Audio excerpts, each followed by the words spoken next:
Great.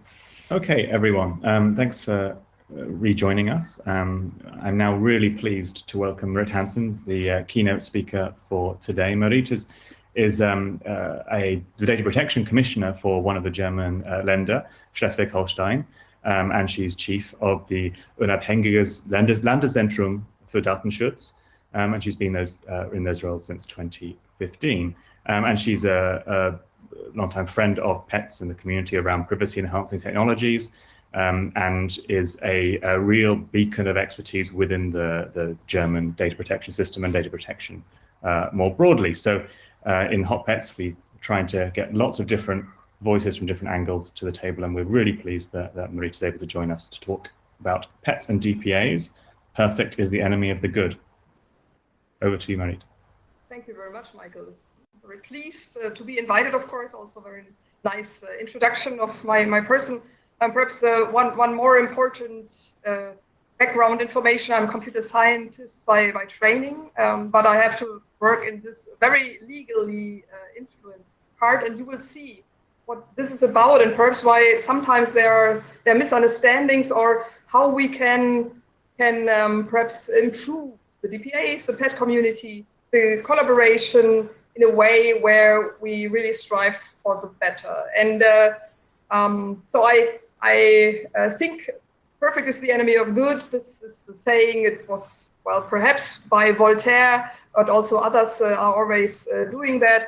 But let's see how it goes. And if now I have my second slide here, if you don't see it, please call in. But otherwise, so this is the setting of ULD. We are in the very north of Germany, and this means that the nice touristic angle with the Baltic Sea and the North Sea at the borders here, and in the very north is Denmark. And this means we are also very much interested in cooperation, probably because there were so many people relying on the sea and traveling, and we'll see how this will work out. Here in Germany, it's now 5:15, and it's very hot, especially because we are not used in the north of Germany to a hot setting. And I'm looking forward to coming and meeting you in person at some next events, if it's possible again, of course. Okay, what am I talking about? Perfect is the enemy of good. And I only learned recently that very many people interpret the saying in a different way. So some think perfect is the enemy of good means let's strive for the perfect, let's strive for the better, because if we only have something which is okay, perhaps this is not good enough. Let's go for the perfect solution. But then more and more it's being discussed as a bad thing, that perfect is a bad thing because they are rarely achievable anyhow. And then you may stop already when it's sufficiently okay. And what is it, what we are now discussing here with data protection? And well, we will see after my last slide whether you think it's more A or more B, or we can combine it in some way.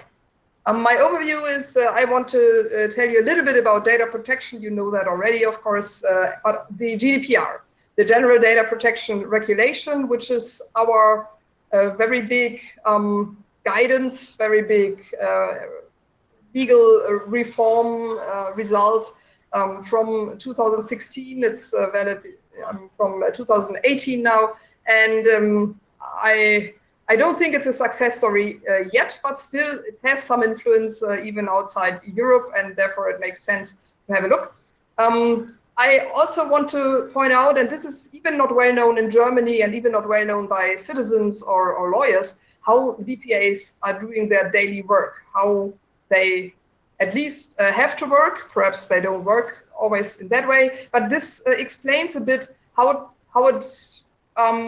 is not working so well yet, or how we can improve the perhaps also collaboration. Then data protection by design and by default is kind of privacy by design and by default. I want to have a look together with you in one of the articles of the GDPR, and then let's discuss together how to bring PETs into reality. So Data protection is more than only protecting your own data. It's not about owning your data. It's something which has been, well, motivated by an imbalance in power, meaning that there are many companies, also states, processing data about persons, personal data, in a way that it's not known by people, not transparent by them, and they really, well, see that those who own data or who can work with data, they also have some power. And this power imbalance, this is motivating the main legal basic rights and for data protection, but also that it's not only about, of course, looking at the organizations, but taking the perspective of the individual. And some people think with security, everything is already explained. Obviously, it's not. So here we try to look at the perspective of the individuals and the risks. And it's about the risks to the rights and freedoms that are defined and specified in the European basic law, so the fundamental rights. But this is, I think, something which in theory is quite agreed on throughout the world. In practice, well, it does not work that well. The General Data Protection Regulation was set up in 2016 as the successor of the General Data Protection, or not General Data Protection Directive. A directive in European law means that each of the member states of 27 member states have to transpose the directive into their own national law. And a regulation means they should use, or the regulation applies directly, although we have here now a general regulation, which means that most of the parts apply directly and some can be specified by the member states. And the objective was a real harmonization, a level playing field, something where the full European Union, the entire Union, agrees on some standards in data protection. But there are also opening clauses, so specification possibilities, and well, it's already more than 3 years old, and really lacking some enforcement. So if you have a look how the big players on the internet have changed their data processing, yes, they did that, but not necessarily because they wanted to do something in favor of data protection. Sometimes it seems that it's something where they pick up or try to perhaps even sabotage some of the regulations, some of the requirements, and interpret them in the own way. And right now we are still lacking some enforcement. But perhaps we can come to that as well. The game changer idea, this was the advertisement for several years. I think it may work out, and there are several tools that are, some of them are new, some have been existing in national law already, and some are old concepts that now should have some more effect. Something which is quite interesting is the market location principle. This means even those companies that are not located in the European Union but work and observe, monitor behavior of citizens in the European Union, they are also bound to the law of the European, the General Data Protection Regulation. Because, and even if it's not about selling goods, but working with data, meaning tracking, for example, tracking of people, monitoring online, the online world.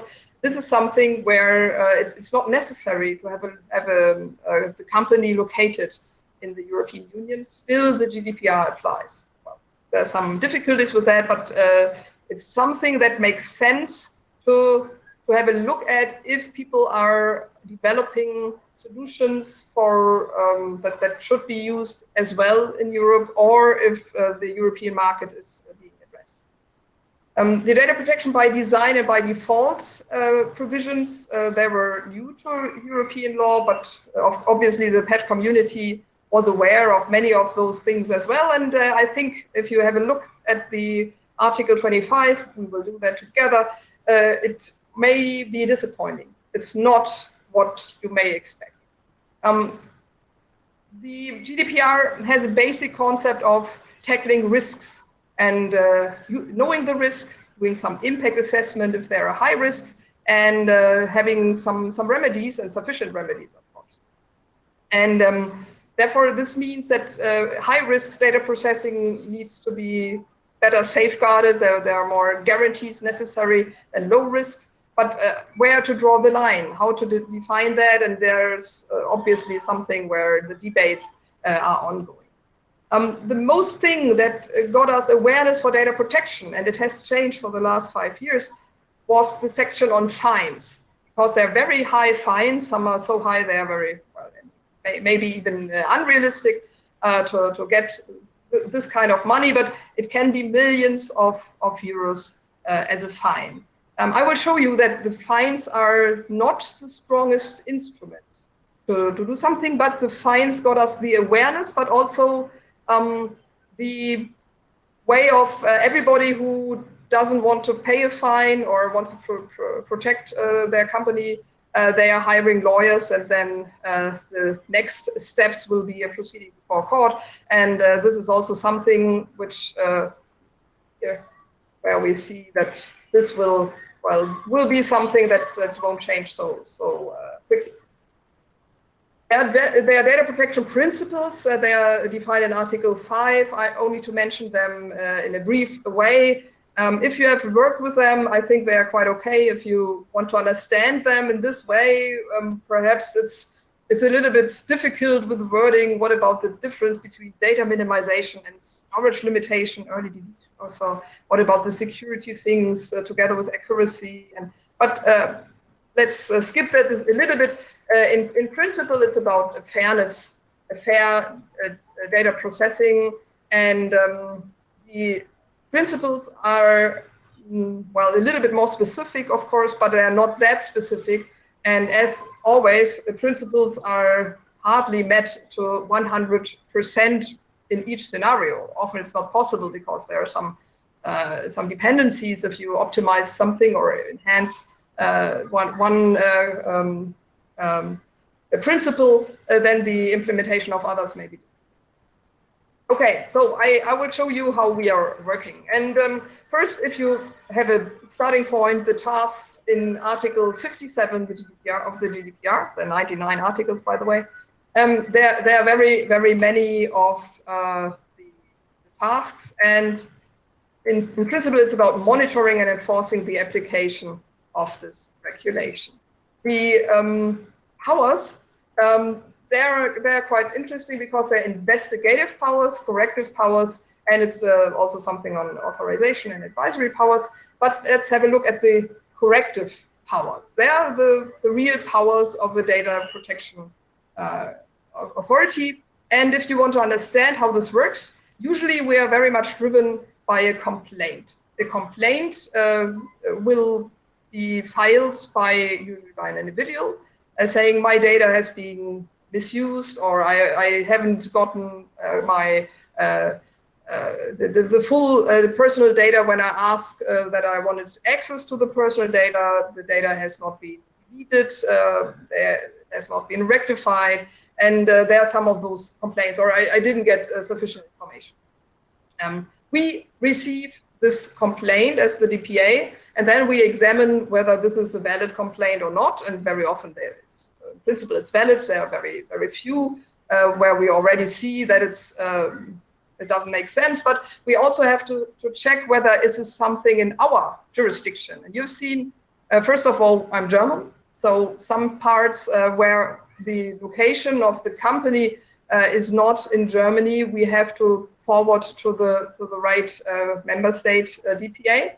Or if it's something where another land, a Bundesland, a region of Germany is affected, then we have to forward it to them. So the examination of the complaint means also checking how many of those are really in our jurisdiction, and we can and have to work on, and which is in the competence of other member states or other German DPAs. In Germany, it's extra complicated because we have also something like telecommunication, which is then put on the federal level, but some parts are in the Länder levels, schools, police, and so everything is very regulated, but sometimes in different ways. But in general, I think it does make sense to over-specify, but the handling of a complaint has to be, of course, with the right DPA. Otherwise, it's not helpful because it may not be enforceable.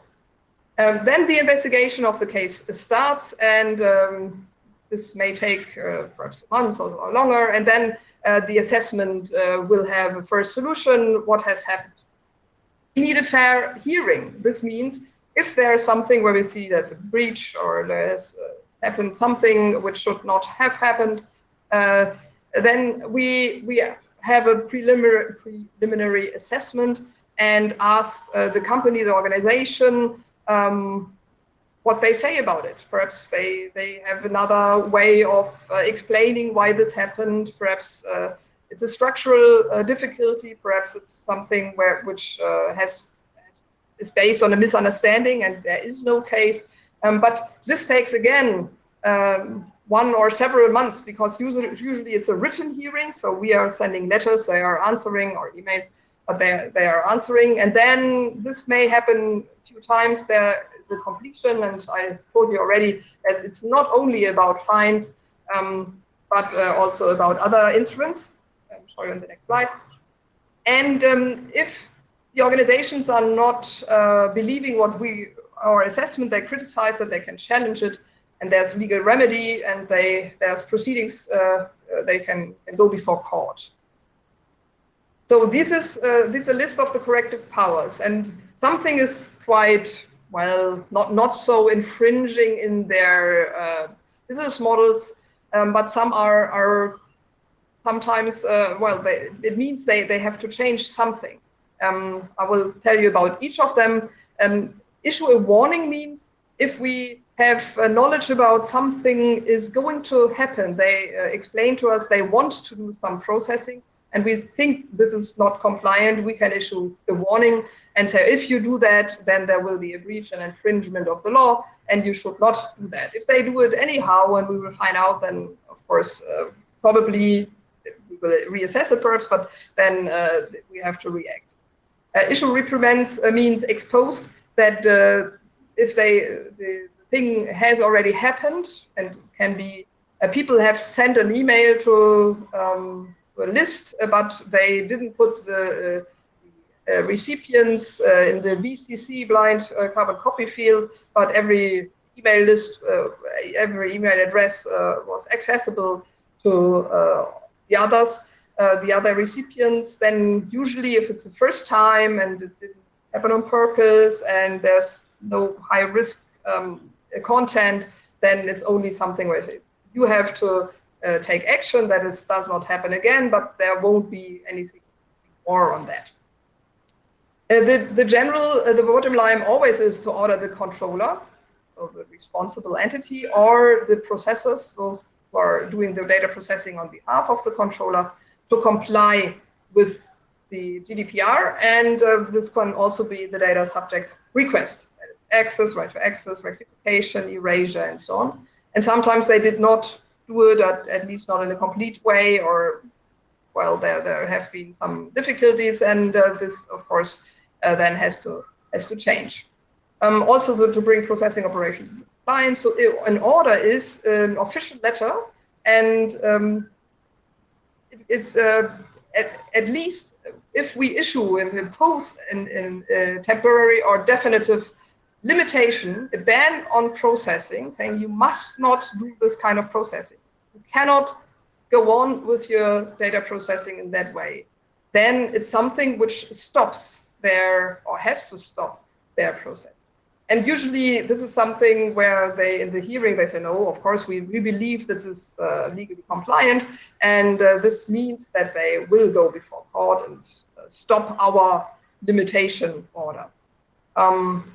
The administrative fines, for example, I already told you about that. And so the legal remedies against our decisions are quite normal. And I told you I'm a computer scientist. I think courts are very valuable and we need them. But this means we have several cases right now.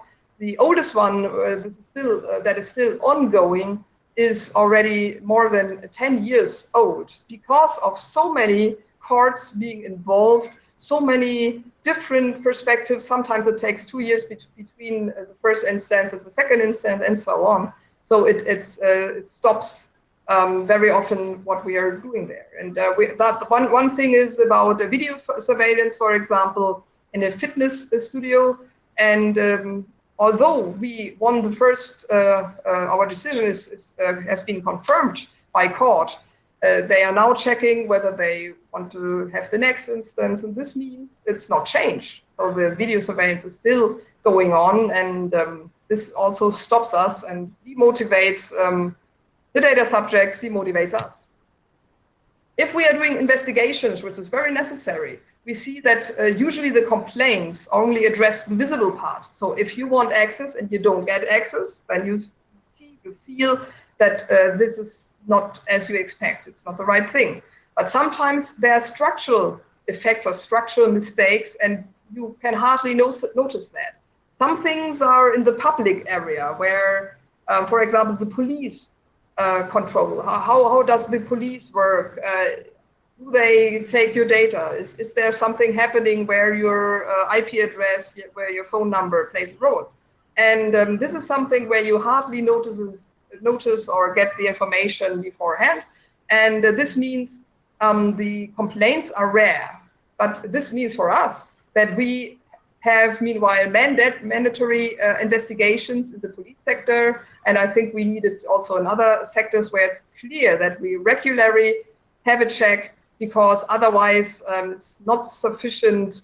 People won't notice what is happening. So as this in this picture, you only see the very top, and perhaps the deficiencies are below the sea level. We also have the problem of very often the data controllers cannot explain what is happening. They don't know about their data processing. And even if they ask their processors, think of Microsoft 365, you still won't know exactly what is happening. At least I haven't understood everything, and I haven't got all the information.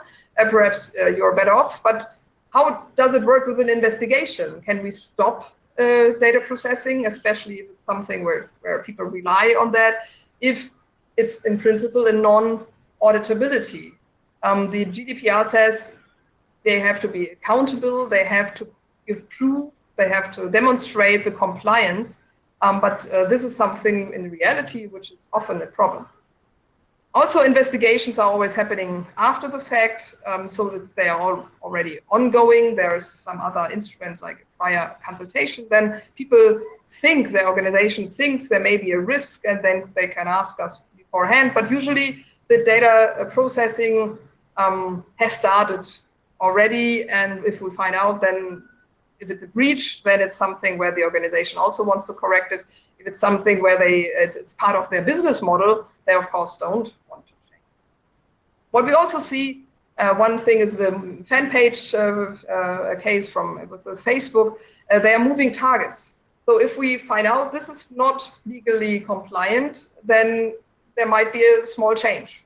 And then we sometimes have to reassess everything, not only the last pages of our assessment, but perhaps the bottom line is thinking of, is something now which really made a change? And if we find out, no, it's still, or in another way, not legally compliant, then again, change can happen. And it's very difficult then to impose a ban or order something if the item of interest is changing all the time.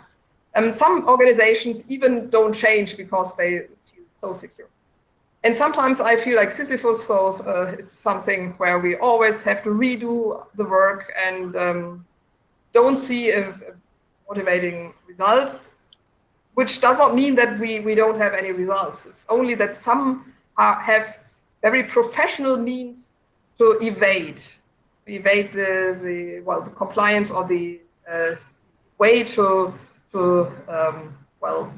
the DPAs can really make a change. But this also means that we are very often the target of attacks by industry, because meanwhile if we have an assessment and publish an assessment about the processing is compliant or it's not compliant, then it can influence the market. So this has changed a lot. This means we are more powerful meanwhile. On the other hand, this means that it's always good to go before court or to bash your DPA, or to publicly attack DPAs, privacy commissioners, because this may be another way of stopping their assessment or while trying to silence them. It's clear for us that a compliant, saying if data processing is compliant, only means at this perhaps second, or when in the scope of our assessment, the time of our assessment, and it can be based on our own investigation, but it can also be based on a non-existing, but in short time will be existing certification or a court decision, a final court decision. For most of the operations, for most of the IT systems, this is not the case. So we don't know exactly, have no internal information. Sometimes we know it's not compliant, again, on the basis of our own investigation, and also with input of security researchers, of privacy researchers. So this is very important. And we, at least my office, is doing some monitoring on getting this information when there are problems, when there are breaches, but also when the business models rely on something which is not compliant. But again, if we want to publish this assessment, we have to make sure this is in our jurisdiction, or we are affected, Schleswig-Holstein citizens are affected, and otherwise the competent data protection authority would of course have the task to do that. For some of them, it's easy to collaborate, and we will perhaps even share the investigation effort. But sometimes it's clear that they want to do their own investigation, and it's not so much a collaboration, and perhaps we even won't get final results. And very often we don't know exactly whether it's compliant or not, but then again, on a basis of a complaint, we can go forward. Because many people in the COVID times wanted to know, is this a good software or not? Please decide. We want to be compliant, but you have to give us the information. This is good, this is not good. And our Berlin colleague did something like that, and mainly on the basis of checking the data protection policies or contracts, and seeing here with the traffic light model, this is something which green in principle, you can use it in a data protection compliant way, or it's red because there are some difficulties, it can be belonging to a Schrems 2, that means that data are being transferred from Europe without a legal basis or without supplementary measures and so on.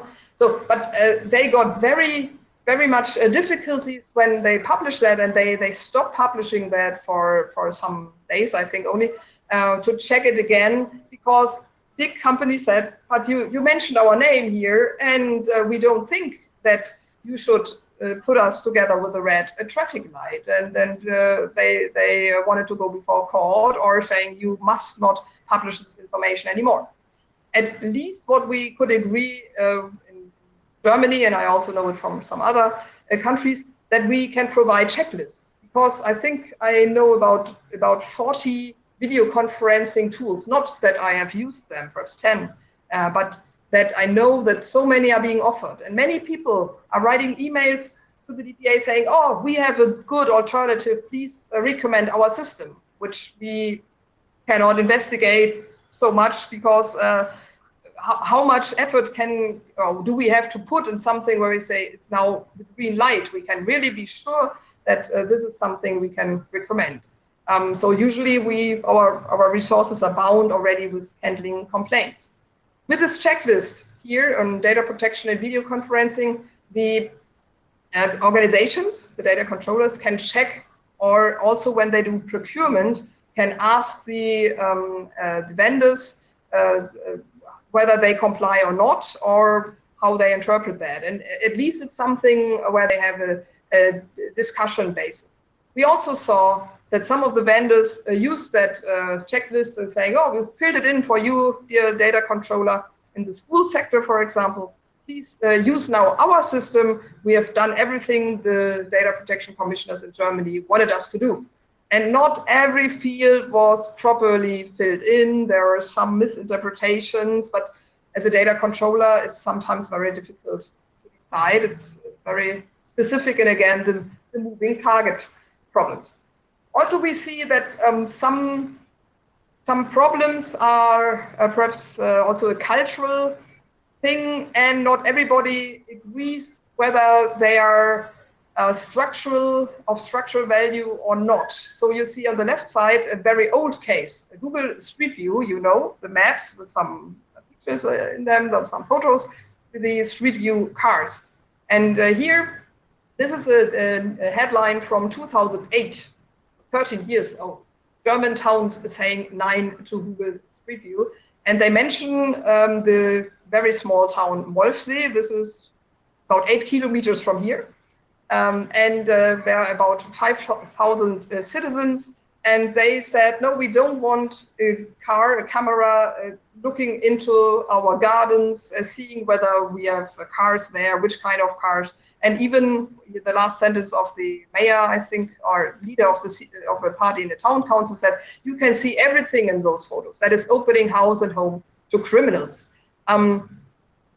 Obviously, there was a big debate, especially in Germany. There were some debates in other countries, but especially in Germany. And if you look now into Google Maps and see the Street View provisions, there are hardly any pictures. There are some from for big cities in Germany, but also there's an opt-out way. There's of course this blurring.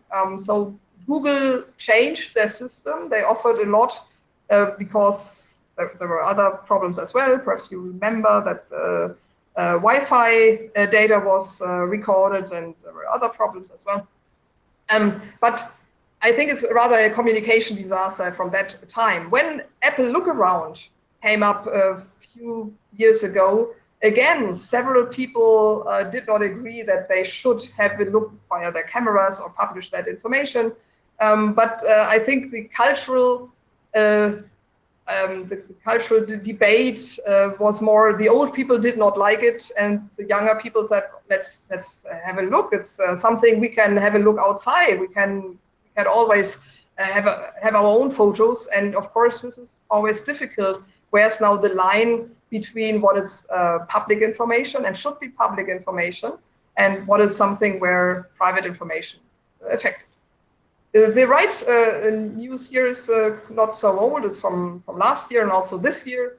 It has been very much debated. The Tesla cars with their Sentry mode, because they are also doing some video surveillance of the public area, the open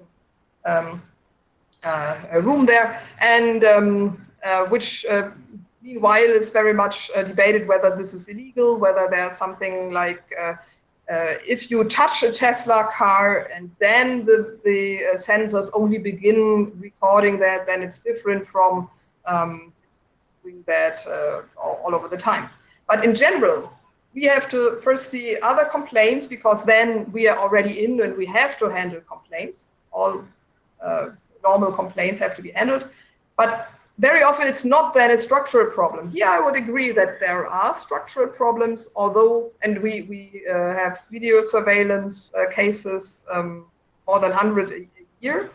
And one person works only on video surveillance cases.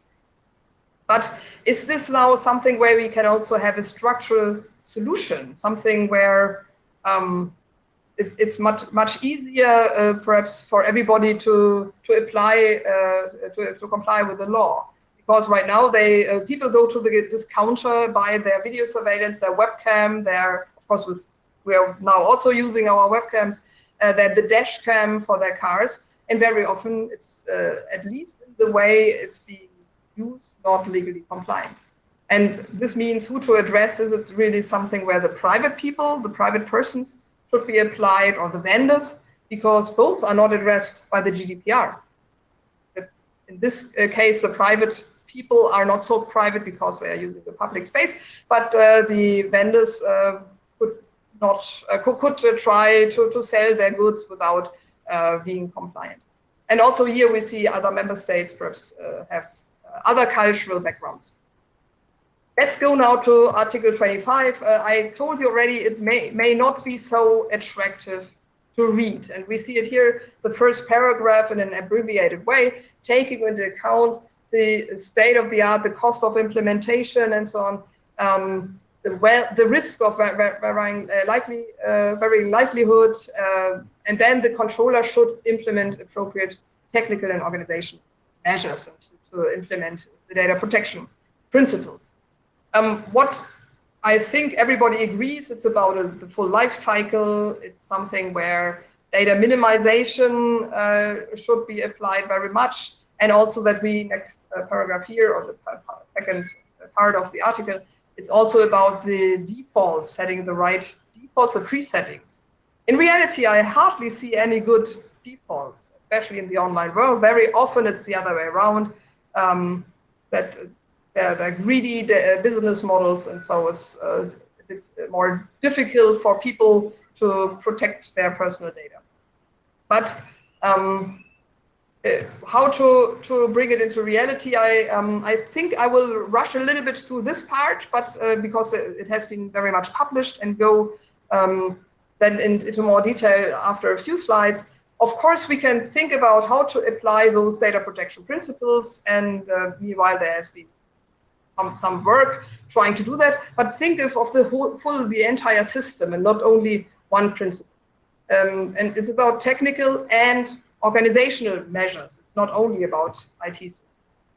A standard data protection model is a little bit older than the GDPR, and we also tried to, and I was one of those who were and still are trying to give help and to developers, because it's an extension of the confidentiality, integrity, availability system of the IT security world by unlinkability, so splitting information, transparency, being able to inform about that, and also intervenability, the possibility for people to react to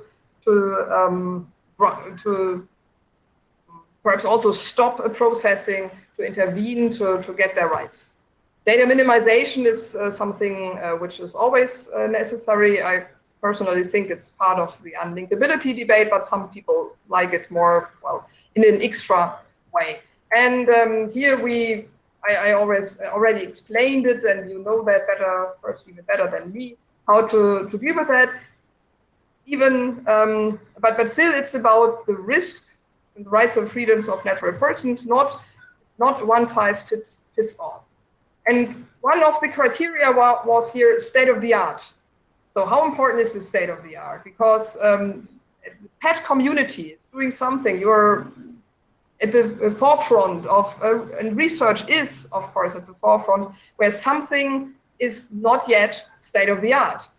Does it have now some influence for the DPAs? And from my perspective, yes, it should have, and it will have, and it has to have influence. But still, our controllers, so controllers in my area here, they want standard market solutions. Therefore, the big players offering something where you don't have to care, where everything is already done, this is usually something people go for. Some develop their own solutions. And here I really think we have to pronounce the D in research and development as well, because it's about having some solutions. Open source code must not be underestimated, because if it's there, and if, of course, at best maintained in a way, then we can use as a DPA that for arguing you have to consider this as an alternative as well. But usually it's not our task to state which alternatives exist. So we don't have a market overview, and we cannot have a market overview. We even must be independent usually from the market. But still, if something has failures or there are risks then, and there are better solutions. If the risk is not bearable, if the remedies are not sufficient, then this may be a way out. I want to point you also to kind of thinking of readiness analysis for the adoption evolution. We use that as in a project learned from the technology maturity whale. You see here the shape of a whale. And going back here, of course, there are some parts where we see already crypto is not state of the art anymore, or think of Windows XP or so. Still, if I have a look here in our investigations, there are sometimes those techniques still existing. And there might be even a way where it's legally okay to still use those systems, usually if they're not connected to the internet and they are very much secured, because sometimes the migration for a very specific software, which is not maintained anymore, may be too expensive or too difficult, and perhaps for some archiving purposes, even old systems are kept up. But of course not, if there are no updates anymore, they must not be used in a network or not internet connected way. Okay, for a readiness scale, we also thought about, and now think again about research, the idea, the research, the proof of concept, pilots the product, and if it's outdated and not maintained anymore. And but we must not discuss it only from a maturity or readiness perspective. We need the quality. If it's bad or risky technology, then we don't want to say it's state of the art, because of course the other criteria are not fulfilled. And we tried to have this very basic schema with minus to plus, and also thought about some more criteria about the protection, the trust assumptions. Think also about centralized, decentralized data processing, side effects that are possible or can be excluded, hopefully, the reliability and so on, and have an overall total quality. So let's combine it now with Article 25. So what does this article ask for? And I've one proposal here. It may be something you see in the middle line, which is legally okay. Of course, if it's a product, then it may be sufficient. But proof of concepts that are very, very good, very, very mature, and have a good quality of PETs, shouldn't they be considered? Or should we even have a broader view and think of ideas? So if there's a published idea in the PET community, should this be now something where the DPA say, but we should know that, I agree. We should demand it. Well, that's usually difficult. Or do we step back and only have this, which probably is approved by the courts? If there are products and they're at least okay, then Article 25 would be fulfilled. This is a little bit disappointing. So we need some parts where we can advance the state of the art, and not only, of course, looking at only one PET component, but I'd like to get more of the good research, the good systems, the good ideas into reality. And then there's a question whether the excellence counts anything. Perhaps not today, because usually the court would approve good enough.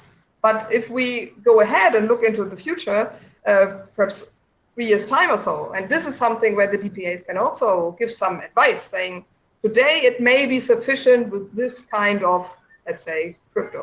But be aware, there will be changes, there will be better ways to attack a system, but there will also, or there is already perhaps proof of concept of better solutions. You may be okay right now, but not in 3 years' time. So kind of early warning. So what about now the conclusion? Now I can show you the full picture. Building the sustainable and resilient systems without undesired side effects is, of course, not easy at all. And only doing some PET component research is sometimes not the same. But obviously, the community is very ambitious, and sometimes the reality is less ambitious. I want to tell you now my findings. I think data protection by design and by default is not only demanded by Article 25 in the GDPR, but is to be demanded by controllers. And we also check in their procurement whether they ask for that, whether there are some guarantees, whether this is where the vendors, the manufacturers have to argue, yes, they did it, they considered the principles, they have some way of developing. So if it's ignored, then of course nothing happens, but this is something where we have some procedural ways to ask for that. Our investigations currently are already, well, driven by so many individual complaints that the structural problems can only be applied if they are mandatory investigations, for example, in the police sector, where we have extra personnel for staff for that, or if there are very interesting complaints, and there's a 101 is 101 complaints by Max Schrems. So this is something where we see also structural relevance, and where some individuals have complaints that are very much of structural relevance. But this is they're outliers. The decisions, especially those decisions with big players, concerning big players, they are always legally challenged, and it can cost us years. It slows down compliance, and also it demotivates everybody involved. Well, at least us, at least also those role models, the SMEs, for example, who try to make it right, who are investing in data protection compliance, and see that especially big players are so hard to grab, and it takes years to have all the court rulings. We won't give up, but still, this is really a problem also in motivating people. And also, it's a problem that there are so many exceptions for the public sector. We also discuss it very much, but still, it may be that, well, there are some ways of surveillance tools, of some ideas of weakening encryption, where it's so hard for DPAs to do something, because there's then a law that allows this kind of processing. So the law has to be legally challenged, and this is nothing we can do. So we have no right as a DPA to challenge a law. We have to apply the law. And this means that are also some individuals going before a constitutional court. So this is happening, but it means, again, that the civil society has to take action. And in principle, I think the public sector should be role model, and there must not be exceptions. One thing which I also, when I listen to the talks, the GDPR assumes always clear responsibilities and organizations. But very many of the solutions, meanwhile, have to do with crowd activities by users. So people who are part of a processing, and not the main, not a central organization.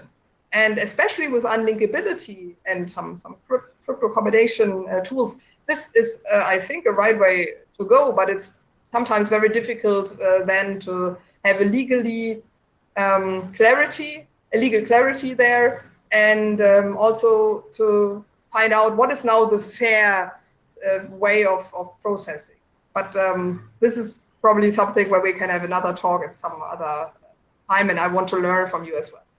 Your work on risk is important. So not only you work on development projects, something where we see that the idea is not only on the idea level, but can be put into reality. Also, you work on risks, because the risks that are related with other people, perhaps with the market solutions, this is something where we can also have a leverage, where we can use that and say, well, but you big vendors and manufacturers, you have to solve that. Otherwise, it's too risky. It does not solve our problems. It's not compliant. So perfect is the enemy of good. What does it mean now for researchers and DPAs? It's not an either or. Strive for the better. Yes. Publish, communicate, advance the state of the art. Don't give up on being better. But also, if you think we need only good enough and the DPAs have to stop when it's good enough, even then, publish and communicate. Go ahead with what about the risks, and what about open questions also, that sometimes, and this is how research works, that this is now something where DPAs also should listen, and at least I will listen. And it's easier for us to listen to the research community than to those who are asking us almost every day from the company side, saying, oh, we want you to improve our system. Of course, very often they without any cost. But I think research, neutral, checkable, auditable research findings, and how to communicate that to people such as me or those who are not computer scientists in the PET community, this is something where we should also go ahead, perhaps together, as having a joint task, bridging this gap, which is quite huge, in a very, and perhaps the most important digital problem to have fair data processing also in the next. Thank you very much. Thank you so much, Marit, for that real whirlwind talk through so many areas of data protection, law practice, and the link between technologies. We'll go straight to questions to the floor.